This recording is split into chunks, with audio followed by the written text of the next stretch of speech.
اب ہمارے پاس آئے ہیں ہمارے بزرگ طارق محمود صاحب. السلام علیکم. کیسے ہیں ایوان صاحب؟ خیریت سے ہیں؟ مائکروفون آپ کا آف ہے، مائکروفون اپنا کھول دیں. السلام علیکم یا شیخ. علیکم السلام. کیسے، خیریت سے ہیں انکل؟ ٹھیک ہے انشاءاللہ. الحمدللہ جی، شکر اللہ کی ذات کا. آپ سنائیے گا. اللہ تعالیٰ کا ٹھیک احسان ہے. ٹھاک ہے. Thank you sir. اللہ کا احسان ہے، شکر ہے اللہ کا. بہت مہربانی آپ. کیا صحت بات طبیعت ہو گئی ان سے؟ ٹھیک ہے. کوئی پروگرام بنا ہوا ہمارے ساتھ وہ مناظرے کا؟ کل ہے یا بدھ کو؟ اس کو مفتی ہے صاحب منڈے کو ہے؟ ایک کاظمی صاحب نے کہا تھا کہ وہ ان سے پکا بات نہیں ہوا کریں ابھی؟ گے، پر پتہ نہیں مجھے. ہاں نہیں مجھے بھی نہیں بولا. نہیں، انہوں نے ایگری نہیں کیا. اچھا جی. اور چلو، سنائیے گا، آپ ٹھیک ہیں؟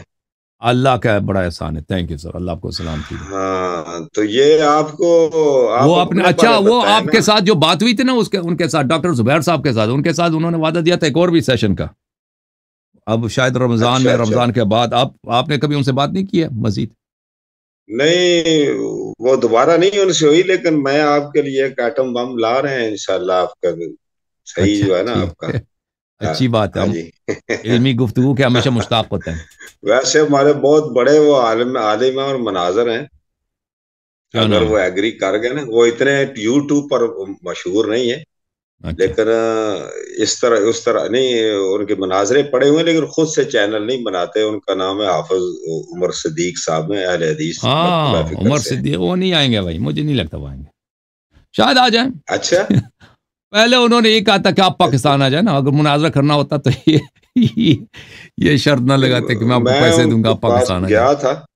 ہاں دیکھتے ہیں. میں کہتا ہوں آن لائن میں نے کہا اگر موقع دیں، اور وہ آپ سے کچھ 5-6 موضوعات ہیں جو بڑے اہم اور اساسی موضوع ہیں، ان جی پر بالکل کسی صحیح. ایک میں سے سلیکٹ کر لیں گفتگو، اور کرنا بالکل بالکل. پسند کریں تو پھر جو شرط رکھیں، تو. بس یہ شرط نہ رکھیں نا کہ پاکستان آ جائیں، کیونکہ یہ آسان کام نہیں ہے. نہیں نہیں، پاکستان مجھے، پاکستان میں تو پھر ہاں پاکستان آ کے وہ میں نے، مار دیں مجھے گے نا یا آپ قتل کو. ہونا ہے یا جیل میں جانا ہے. پاکستان آ کے نا، یا تو مجھے، یا مجھے سپاہی صحابہ قتل کریں گے، اگر وہ انہوں نے قتل نہیں کیا ہے تو شیعہ قتل کریں گے. اگر ان دونوں نے قتل نہیں کیا نا تو تو آپ ایسی سادات باتیں نہ کیا سادات کریں نا. اعظام مجھے قتل کر دیں گے. انہوں نے بھی قتل نہیں کیا تو ہے جی. گورنمنٹ مجھے جیل میں ڈال دے گی. بھائی کیا آپ مجھے ایف آئی آر نہیں کر نہیں، دے گا آپ مجھ پہ. اس طرح کی باتیں نہ کریں. آپ ہمیں علمی باتیں بتایا کریں. آپ اپنے بارے بتائیں نا کہ اہل تشیع مذہب میں کہ کیا ہے اپنا اچھا، تراویح کا آج کا موضوع آپ کا.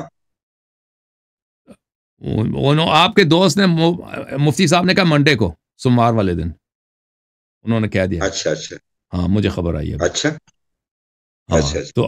تو آپ کو بھی وہ خبر دے دیں گے وہ. اچھا تو ابھی آپ کی خدمت میں عرض کریں، ہمارے کتابوں میں تراویح کے متعلق اہل بیت علیہ السلام کا حکم یہ ہے کہ تراویح بدعت ہے. رسول پاک صلی اللہ علیہ وسلم کے زمانے میں پڑھ لیتا ہوں آپ.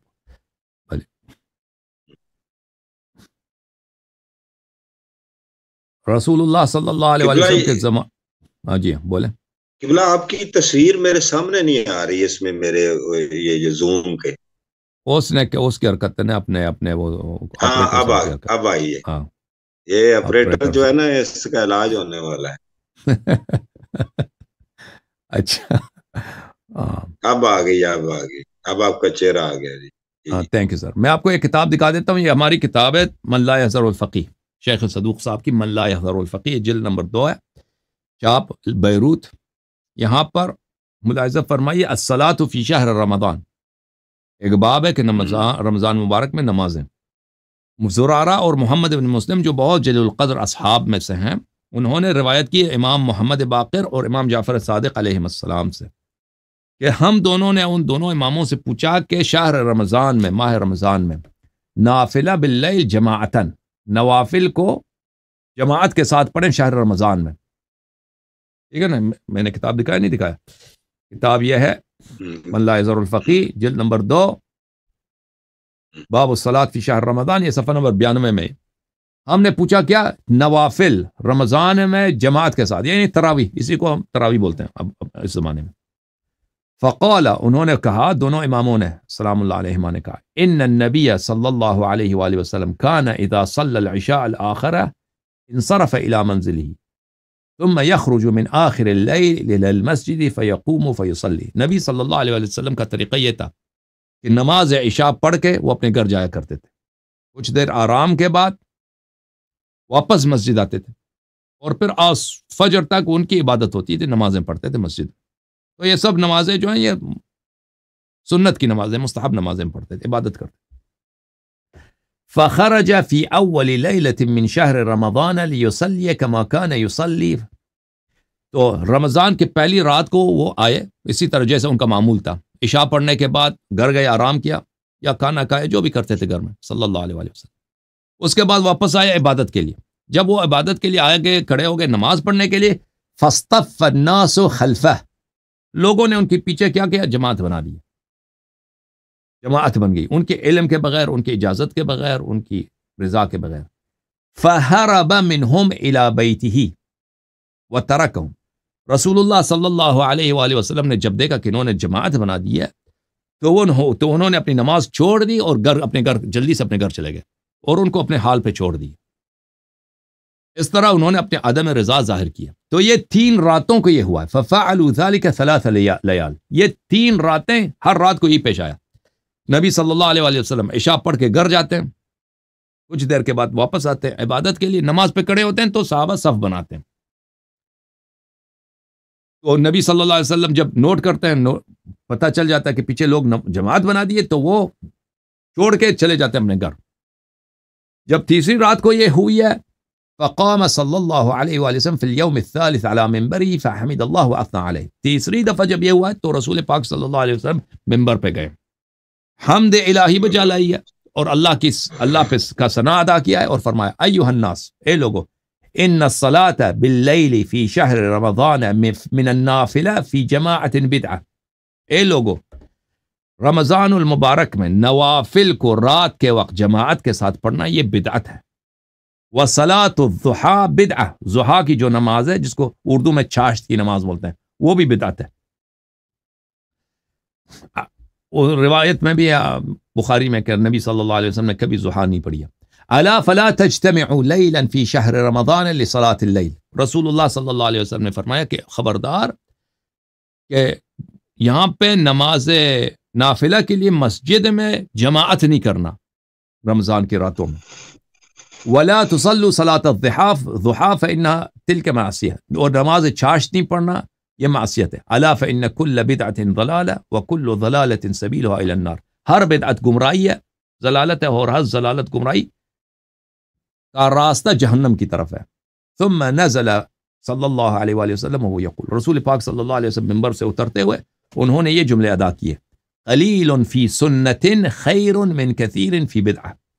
انسان کم عمل سنت میں بجا لائے، یہ بہتر ہے کہ کثیر عمل بدعت میں بجا لائے. تو شیعہ حدیث میں یہ ہے میرے بھائی، اور یہی بخاری میں بھی ہے، یہی بخاری میں بھی ہے. نہیں تو وہ تو میں نے سنا تھا آپ کی تھوڑی سی جو درمیان میں کٹ بھی ہوئی ہے، کوئی میری موبائل کی بیٹری کا ایشو سا. تو جو آپ نے حضرت زید کی وہ بیان کر رہے تھے، آپ کو شیخ پتہ تو ہے کہ ہمارے ہاں جو خبر واحد ہوتی ہے وہ حجت نہیں ہوتی، اور جو آپ نے اس میں وہ باتیں ایڈ کی ہیں ہم اس کو نہیں مانتے. میں نے کیا ایڈ کیا بھائی؟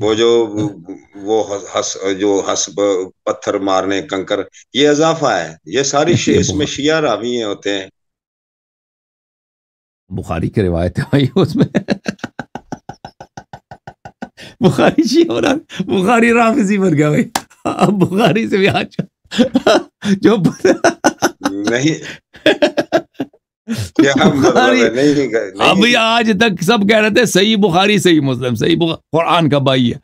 اب جو وہ نہیں وہ اضافہ ہے نا، وہ لفظ کا جو راوی کے سننے میں آپ کو پتا ہے، آپ جان بوجھ کر کرتے ہیں. جرا جو ہوتے ہیں اسماء الرجال کے، جو ایک ہوتا ہے سند اور ایک ہوتا ہے اس کا متن.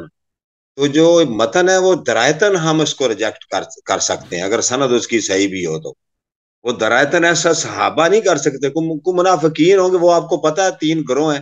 وہ منافقین ہوں گے، انہوں نے بدتمیزی وہ تو کرتے رہتے تھے آقا علیہ الصلوۃ والسلام سرکار دو عالم شفیع المذنبین صلی اللہ تعالی علیہ وسلم کے ساتھ اس طرح کی وہ شرارتیں وغیرہ تو کرتے رہتے تھے. تو آپ اس سے استنباط کر کے حضرت تو ہمارے خلفاء راشدین پر آپ فٹ کر دیتے ہیں، یہ تو زیادتی نہیں ہے سراسر؟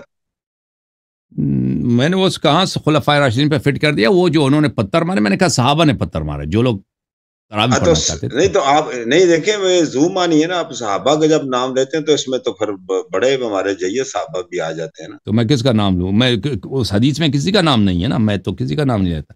حدیث تو میں یہ ہے آپ کہ تو صحابہ خود نے پتھر مارے ہیں، جو بھی صحابی تھا اسے پتھر مارا ہے، وہ صحابہ کے گروہ میں سے تھا. آپ خود بھی اقراری ہیں کہ صحابہ کے اندر مشرک، آپ یہ قرآن کا حوالہ ہے نا، قرآن آپ سمجھتے ہیں کہ صحابہ میں مشرکین تھے اہل مدینہ کے ارد گرد تھے نا؟ بالکل بالکل تو انہوں نے بالکل. مارے ہوں گے. تو تو جو بھی صحیح جس نے بخاری میں دیکھیں، جس نے نبی صلی اللہ علیہ وسلم کے گھر پہ پتھر مارا، بالکل وہ مومن تو نہیں ہو سکتا نا، وہ مسلمان وہ کہاں تو کر نہیں. سکتا؟ ہاں اگر وہ ایسے ہے تو وہ منافقین وہ لوگ تھے نا، وہ ٹولہ، تو اس بالکل میں بالکل. سے کسی اچھے اب کون صحابی تھے؟ کا نام کون تھے؟ اگر وہ معمولی لوگ تھے نا، اس کے نام بھی آ جاتے ہیں. وہ تبھی اس کے نام چھپائے گئے ہیں آپ کی کتابوں میں، کیونکہ وہ لوگ خطرناک اگر نام بتا دیتے نا تو اس میں کوئی خطرہ ہوتا. میں آپ کو ایک کتاب دکھا دوں، یہ کتاب ہے البانی صاحب کی، وجوب الاخذ باحاديث الاحاد في العقیدہ والرد على شبہ المخالفین، محمد ناصر الدین البانی. یہ دیکھیں، یہ عقیدے کی بات ہو، عمل میں تو خبر واحد حجت ہے، یہ تو سب کہتے ہیں عمل میں، اور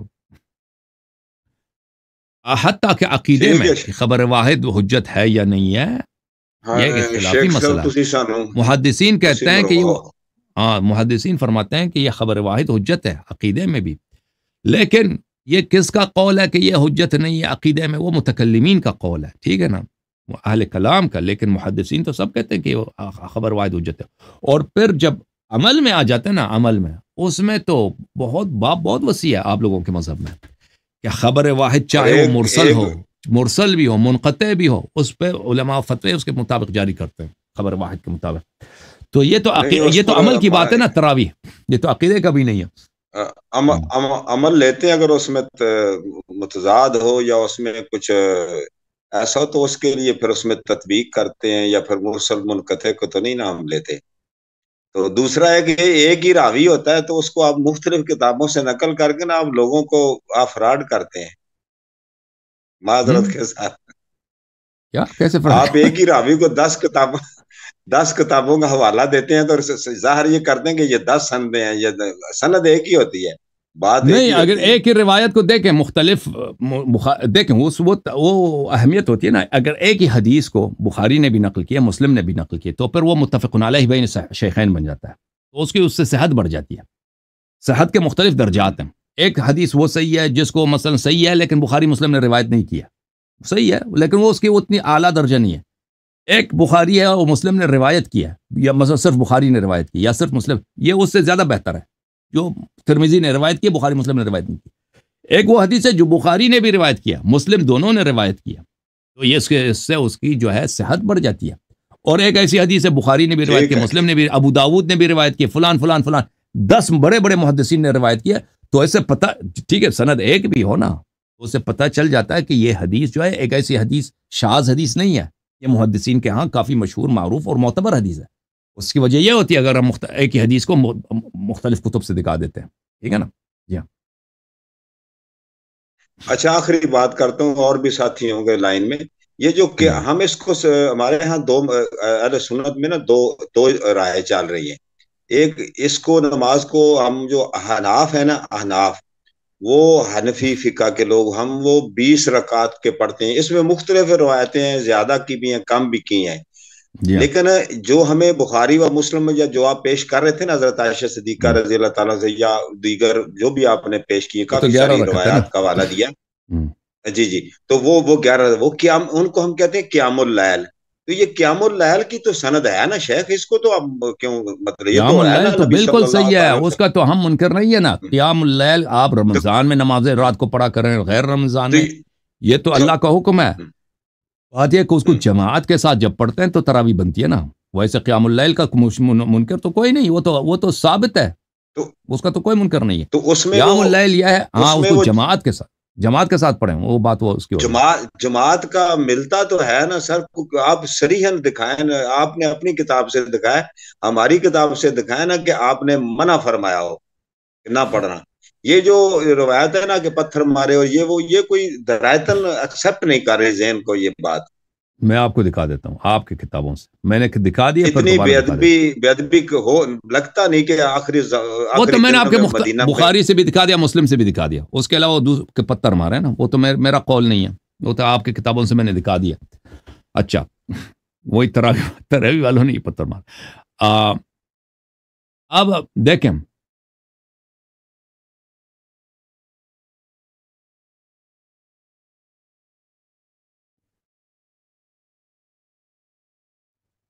میں آپ کو دکھا دیتا ہوں.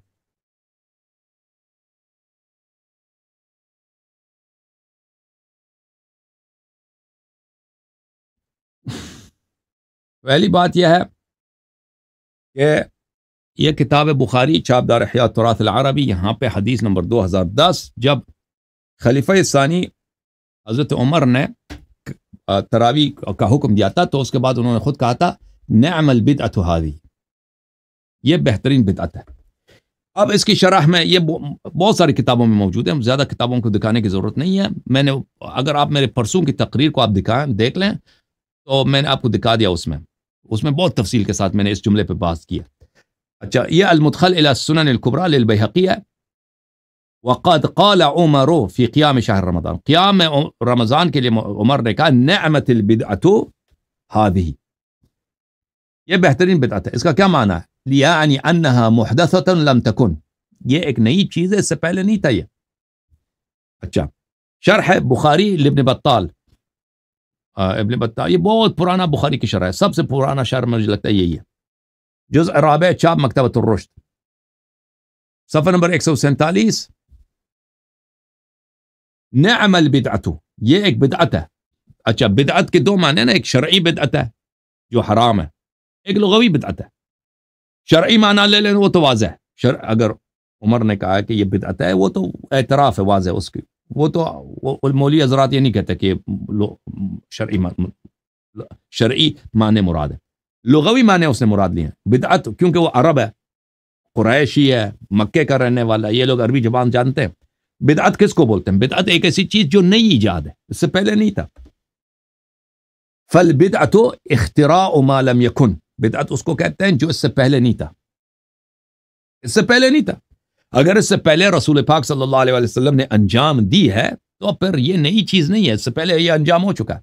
یہ حدی الساری ہے، حافظ ابن حجر عسقلانی کے فتح الباری کا مقدمہ، چاپ المکتبۃ السلفیہ. ملاحظہ فرمائے جناب عمر کے اسی قول کی شرح میں کہتے ہیں قول عمر نعمت البدعۃ فعل ما لم يسبق الیہ، یا فعل ما لم يسبق، دونوں صحیح ہے. اس چیز کو بجا لانا جو اس سے پہلے کبھی کسی نے انجام نہیں دیا. تراویح کی جماعت کے متعلق انہوں نے خود یہ کہا. اچھا اس کے بعد ابو ہریرہ کا قول آپ دیکھیں، یہ مسند احمد ابن حنبل ہے، جزء 13، چاپ مؤسسۃ الرسالہ. ملاحظہ فرمائی صفحہ نمبر 264، حدیث نمبر 7881. اس میں ابو ہریرہ سے روایت ہے. ابو ہریرہ صاحب فرماتے ہیں کہ رسول اللہ صلی اللہ علیہ وسلم کو میں نے سنا کہ وہ اس طرح فرماتے تھے یرغب الناس فی قیام رمضان، لوگوں کو ترغیب دیتے تھے، تشویق کرتے تھے، شوق دلاتے تھے، حوصلہ افزائی کرتے تھے کہ رمضان میں آپ اٹھ کے نمازیں پڑھا کریں. یقول، اور وہ یہ اس طرح بار بار فرماتے تھے من قامہ ایمانا واحتسابا غفر له ما تقدم من ذنبه، جو شخص ایمان کے ساتھ اور اللہ کے، یہ شاید بھائی صاحب کی کال کٹ گئی یا سو رہے ہیں بھائی؟ سو رہے ہیں اللہ تعالیٰ تراویح پڑھ کے تک گئے. اللہ تعالیٰ کے جزا پر، اللہ تعالیٰ کے مکافات عمل پر اللہ تعالیٰ جو حساب کرے اس پہ انسان بھروسہ کرے کہ میں ابھی نماز پڑھوں گا، امید یہ ہے کہ اللہ تعالیٰ اس کو دیکھ رہا ہے، اللہ تعالیٰ اس کو جزا دے گا. رمضان میں انسان اس نیت سے پڑھے تو کیا ہوگا؟ غفر له ما تقدم من ذنبه، اس کے پچھلے گناہیں معاف ہو جاتی ہیں. اچھا اس کے بعد وَلَمْ يَكُنْ رسول اللہ صلی اللہ علیہ وسلم جمع الناس علی القیام، رسول اللہ صلی اللہ علیہ وسلم نے لوگوں کو نماز کے لیے جمع نہیں کیا تھا. یہ کیا ہے؟ اسناد صحیح علی شرط مسلم. وَلَمْ يَكُنْ رسول اللہ، شارح کہتے ہیں شعیب الارناؤوط، یہ کٹر وہابی ہے، جمع الناس علی القیام فهو كذلك، وہ كذلك. یہ جو ابو ہریرہ نے کہا کہ رسول اللہ صلی اللہ علیہ وسلم نے لوگوں کو جماعت نہیں کرایا، یہ صحیح ہے، یہ بالکل صحیح، اسی طرح جو ابو ہریرہ نے کہا. اچھا آپ کی خدمت میں عرض کروں کہ یہ کافی ہے نا بدعت ہونے کے لیے، اس کے علاوہ بھی میں نے دلائل دیا. شیخ ہمارے پاس ایک ہے نا جواز، ہم اجماع کے بھی تو قائل ہے نا، ہمارے ماخذ جو ہے نا وہ 4 ہے نا. اجماع نہیں ہے نا، قرآن اجماع نہیں ہے. دیکھیں حدیث، قرآن حدیث اجماع اور قیاس شرعی. جب بخاری کی خود روایت دیکھیں، میں آپ کو دکھا دیتا ہوں بھائی، آپ مجھے مجبور کر دیتے ہیں، یہ اجماع نہیں اس مسئلے پر. ملاحظہ فرمائیے، میں آپ کو حدیث دکھاؤں. یہ کتاب ہے صحیح بخاری، چاپ دار احیاء التراث العربی. یہاں پر کتاب صلاۃ التراویح میں جو دوسری حدیث ہے، ابو ہریرہ کی روایت ہے، اس کے بعد مسلم بن شہاب کہتے ہیں رسول اللہ صلی اللہ علیہ وسلم کی وفات ہوئی، والامر علی ذلک، کام اسی طرح یعنی ترک جماعت پر. ثم كان الامر على ذلك في خلافت ابی بکر، خلافت ابی بکر میں بھی کام یہی تھا، ترک جماعت پر، اور عمر کے خلافت کے آغاز میں بھی یہی تھا. اچھا اس کی شرح کے متعلق میں نے تو بہت آپ کو شروع دکھا دیا، میں مزید شروع دکھا دیتا ہوں اس جملے کے شرح میں. بس ٹھیک ہے، ایک منٹ بھائی صاحب، ایک منٹ.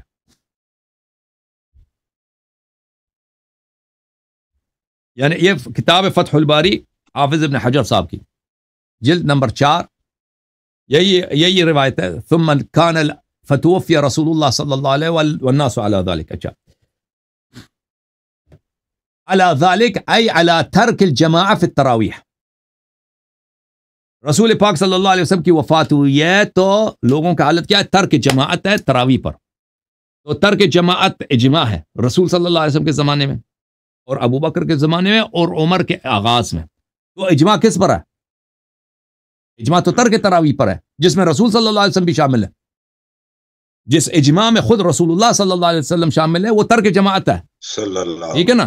اور جو ابھی جو جماعت، جو اجماع بعد میں بنی ہے، وہ ایسے اجماع ہے جو رسول صلی اللہ علیہ وسلم اس اجماع سے خارج ہے، اس اجماع کی کیا ویلیو؟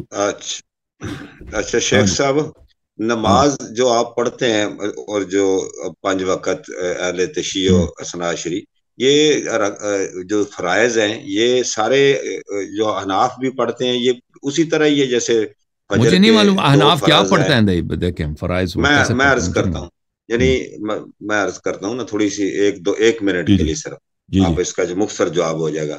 فجر پڑھتے ہیں 2 رکعت، ٹھیک ہے. 2 رکعت ہم سنت پڑھتے ہیں، اس کو مطلب تقیدی کہتے ہیں نا، مؤکدہ لازمی پڑھتے ہیں. 2 سنت 2 فرض.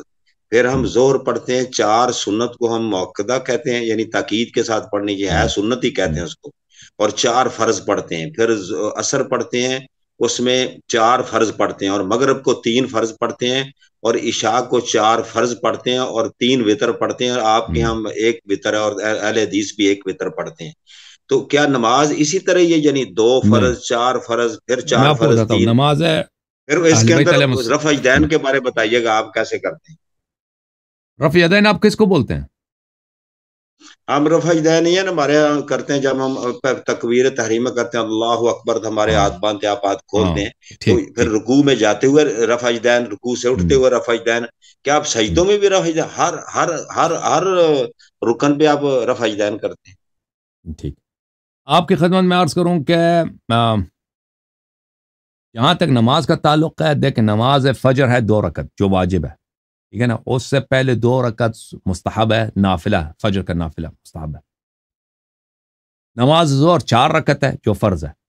اس سے پہلے 8 رکعت، 2 رکعت، 2 رکعت، ہر 2 رکعت کے بعد سلام ضروری ہے، تشہد سلام. 8 رکعت اس سے پہلے نافلہ ہے ظہر کا. اس کے بعد 4 رکعت عصر کا نماز ہے، اور عصر سے پہلے 8 رکعت نافلہ ہے، وہ بھی 2 رکعت 2 رکعت 2، 8 رکعت، 4 رکعت نہیں، 8 رکعت. اس کے بعد مغرب ہے، اور مغرب کی صورتحال یہ ہے کہ اس میں 3 رکعت واجب ہے نماز ہے، اور اس کے مغرب کے جو نافلہ ہے مغرب کے بعد ہوتا ہے، مغرب کے بعد 4 رکعت مغرب کا نافلہ ہے، اور ایک اور بھی نماز ہے نماز غفیلہ جس کو بولتے ہیں، وہ بھی مغرب اور عشاء کے درمیان مستحب انسان پڑھے، وہ 2 رکعت۔ اچھا، اس کے بعد عشاء کی جو نماز ہے 4 رکعت ہے، اور اس کا جو ہے اس کے بعد اس کا جو نافلہ ہے 2 رکعت بیٹھ کے یا 1 رکعت کھڑے ہو کے، 2 رکعت بیٹھ کے یا 1 رکعت کھڑے ہو کے، وہ اس کا نافلہ ہے، یہ نوافل ہے۔ اس کے بعد تہجد کی نماز ہے 8 رکعت، جو نصف شب کے بعد، آدھی رات کے بعد 8 رکعت تہجد کی نماز ہے یا صلاۃ اللیل، 2 رکعت شفع کی نماز ہے، اور 1 رکعت وتر، یہ 11 رکعت یہ بن گئی، یہ نمازیں ہیں۔ رفع الیدین کے متعلق میں آپ کی خدمت کے متعلق آپ خدمت میں عرض کروں کہ یہ تکبیرۃ الاحرام کہتے وقت ہاتھ کو اوپر کرنے چاہیے، بالکل انسان کی جو صورت ہے یہاں تک، یہ کرنا ضروری ہے نماز کے لیے۔ اللہ اکبر، یہ اہل بیت علیہ السلام کا حکم ہے۔ اور پھر رکوع میں جاتے ہوئے نماز ہاتھ کو بلند کرنا ہے، اللہ اکبر، اور پھر رکوع سے اٹھ کر آپ نے کہنا ہے سمع اللہ لمن حمدہ، پھر تکبیر کہنا اللہ اکبر، کھڑے ہو، ابھی کھڑے ہیں، جو کہ زمین پہ نہیں گئے، اللہ اکبر کہہ کے پھر زمین پہ جاتے ہیں، پھر سجدہ کرتے ہیں، پھر اٹھ کے جاتے ہیں اللہ اکبر استغفر اللہ ربی واتوب الیہ، بیٹھ کے کہنا، پھر اللہ اکبر، پھر سجدے پہ جائیں گے۔ پھر جب سجدے سے اٹھیں گے تو پھر مستحب یہ ہے کہ انسان بیٹھے، دوبارہ دوسرے سجدے سے اٹھ کر جو پہلی رکعت ہے یا تیسری رکعت ہے اس میں بیٹھے، اللہ اکبر کہہ دے، پھر کھڑے ہو جائے، اگر بیٹھے بھی نہ تو کھڑا ہو جائے تو وہ جائز ہے۔ یہ ٹھیک ہے، جزاک اللہ، اللہ تعالیٰ آپ کو تھینک یو سر، سلامت اللہ رکھے۔ آپ کو عزت بہت دے، شکریہ، تھینک یو، اللہ آپ کو عزت۔ اللہ حافظ۔